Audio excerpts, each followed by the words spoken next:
At i-share ko sa inyo guys dito sa Diklihon Woodwork kung paano gumawa ng Mat Nirara wood chair. Diba guys? walang nabago sa boses ko guys. Mukha ko na lang yung nagbabago guys. Oh, ganito lang namin siya ina-assemble guys. Pag first time nyo mag-assemble ng Nirara na pang sala set, ito siya pag guys, pang sala set ito guys. At ito na yung pinakahuli kong ilalagay guys at napakaganda na itong tingnan pag nayari. Parang wala naman nababago sa aking voice over guys at saka pag ganito actual ako guys.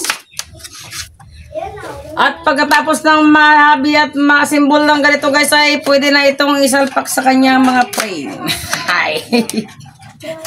Pero babaklasin ko pa ito guys at talagyan ko ng kulay itim ang kanyang pangtuhog para magkaroon ng ibang design. ito na yung output ko guys. At pagkatapos na matesting ng ganito guys at magawa ng actual ay pwede na itong baklasin ulit at pwede na itong kulayan ng kulay itim. Mabay na guys.